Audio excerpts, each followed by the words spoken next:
तुम्हारा कोई दिखावा और ना उसमें कोई तुम्हारा झूठ, ना कोई उसमें प्रपंच हो और ना उसमें कोई छल।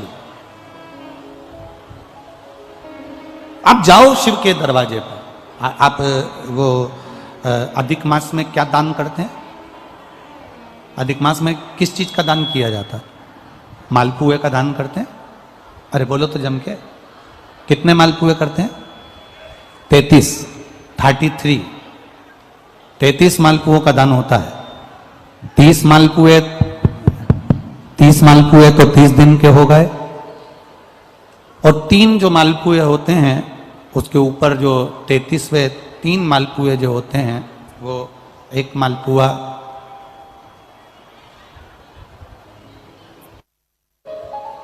33 मालपुए में से 30 मालपुए 30 दिन के, और 31वां नंबर का जो मालपुआ होता है वो हमने अगर हमारी बेटी के घर का कोई अन्न पाया हो, हमने अगर अपनी बेटी के घर का कोई भाग ग्रहण कर लिया हो, हमने अपने अगर बेटी के बहन बेटी के घर का कोई चीज खा ली हो, तो हमको दोष ना लगे। 32वें नंबर का जो मालपुआ होता है वो हमने अगर किसी संत, गुरु, ब्राह्मण, साधु, सन्यासी, तपस्वी, साधक, उपासक, किसी विप्रजन, किसी ब्राह्मण जन के घर का यदि हमने कुछ खा लिया हो तो उसका दोष न लगे। यह 32वें नंबर का मालपुआ होता।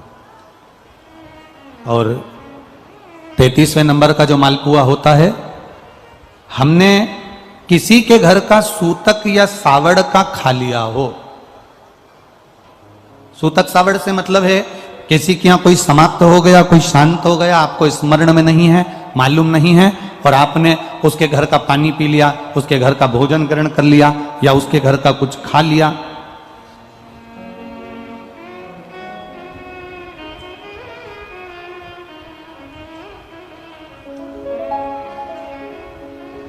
हमने अगर कुछ खाया हो, कोई के यहां शांत हो गए, कोई के यहां समाप्त हो गए, और उसके घर का यदि हमने कुछ पा लिया, कुछ पानी पी लिया सूतक का, तो उसका दोष न लगे।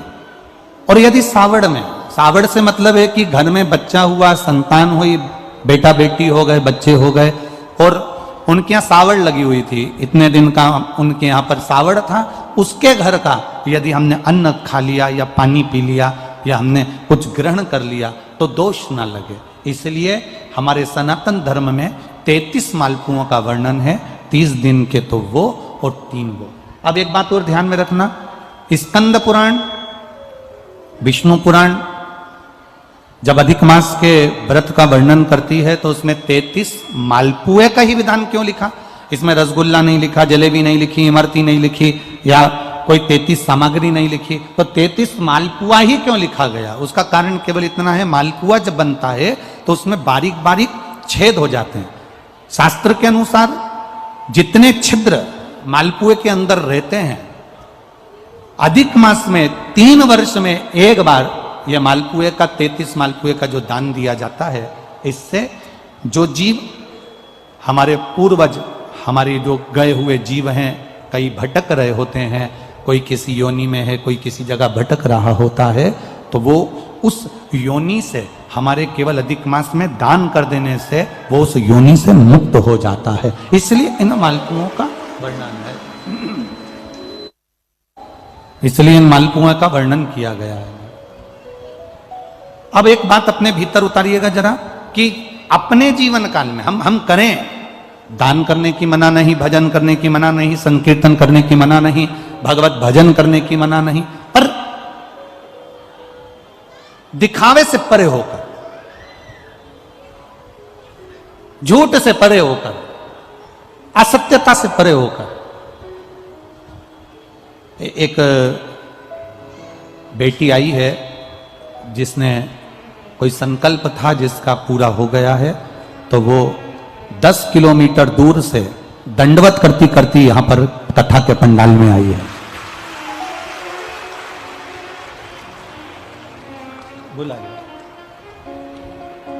इसका एक संकल्प था जो देवाधिदेव महादेव ने पूरा कर दिया। तो विनती करी थी कि 11 किलोमीटर की दंडवत करते हुए कथा के पंडाल में पहुंचेगी। एक बार जोरदार ताली बजाएं इस बच्ची को।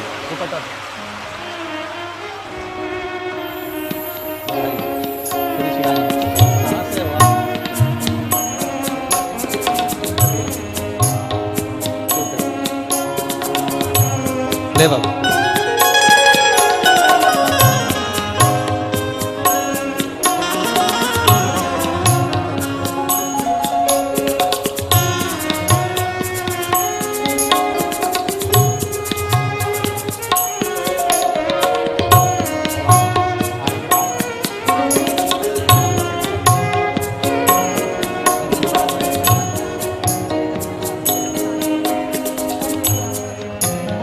एक बार जोरदार ताली बजाएं। 10 किलोमीटर दूर से यहाँ दंडवत करते हुए कथा पंडाल में बच्ची पहुंची है। साधुवाद था। बाबा देवाधिदेव महादेव आपके कार्य का आनंद पावे, सफल करें। फिर भावों से खाली न जाता कोई दर से तुम्हारे, खाली न जाता कोई दर से तुम्हारे, मैं भी खड़ा हूँ नंदी बाहें पसारे, अपने हृदय से लगा लो गिरा जा उठा लो। सती मैया ने अपने शरीर का त्याग कर दिया। सती माता अग्नि में कूद गई, शरीर का त्याग कर। अब एक गलती माता सती कर गई। पहली गलती करी, पति के समझाने पर भी नहीं मानी और यज्ञ में चली गई। दूसरी गलती यह करी कि यज्ञ की कुंडी में, यज्ञ की शाला में, उस कुंड के अंदर माता सती जलकर भस्म हो। बहुत बड़ी गलती है, बहुत बड़ी। एक बात अपने भीतर उतारिएगा, अपने जीवन में उतारिएगा कि आपके नगर में, आपके क्षेत्र में, आपके गाँव में, आपके क्षेत्र के अंदर, नगर के अंदर अगर कोई अच्छा धार्मिक आयोजन हो रहा हो, कोई अच्छा कार्य चल रहा हो, तो प्रयास करा करो कि उसमें बढ़ चढ़कर हिस्सा लिया जाए। उसमें बढ़ चढ़कर हिस्सा लिया।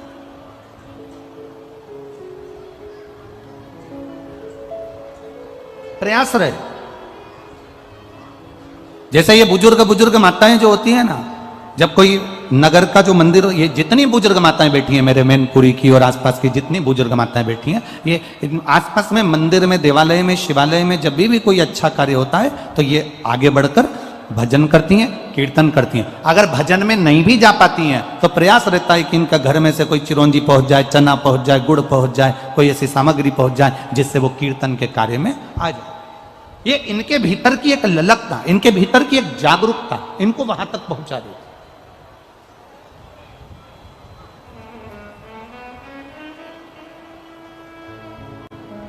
एक इनके भीतर की एक उत्साह, एक इनके भीतर का एक उमंग इनको वहां तक पहुंचाता है। शिव कथा कर रहे, शिव महापुराण की कथा वर्णन कर रही, भगवान शंकर का पावन चरित्र कर रहा। बन सके अच्छा करो।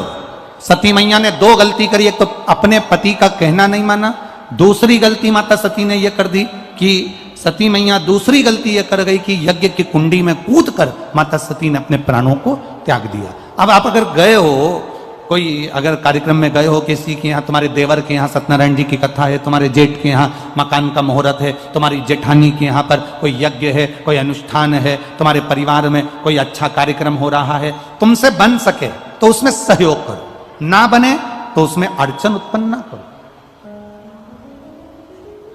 ये प्रयास रहे तुम्हारा कि उसमें अड़चन ना हो।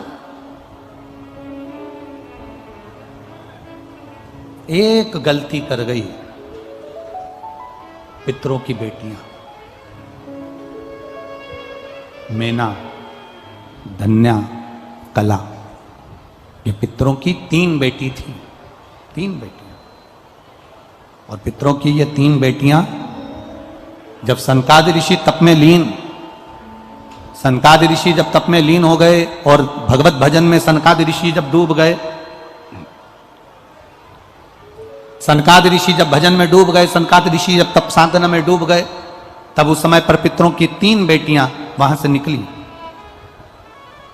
3 बेटियां निकली और संतों की 3 बेटियां एक एक कर कर जब निकलना चालू करा, उन्होंने मेना निकल कर गई, धन्या निकल कर गई, कला निकल कर गई। इनके जो कपड़े थे, इनका जो वस्त्र था, इनका जो आभूषण था, इनका जो लहंगा था, वो लहंगा, वो वस्त्र सनत कुमारों की जंघा पर पड़ गए। इनके शरीर का जो वस्त्र था वो सनत कुमारों की जंघा पर पड़ गया, शरीर पर पड़ गया। आप लोगों के स्मरण में होगा, हमने पहले एक बार कथा में कहा, जितने लोग नियम से कथा सुनते हैं ना, उनको मालूम होगा। हम पहले आप लोगों को कथा में कहे हैं कि कथा सुनने बैठो तो कथा चालू हो उसके पहले आकर बैठो, और कथा जब विराम हो तो विराम के आरती होने के बाद कर्पूर गौरम जब चालू हो जाए तब आप अपना स्थान छोड़कर जाओ। क्यों कहते हैं, उसका कारण क्या बनता है? ये इस पंडाल में ना जाने कितने लोग हैं, आपका तो नहीं मालूम, पर पंडाल में ना जाने कितने लोग हैं जो केवल कथा के लिए आते हैं, 3 घंटे बाबा के लिए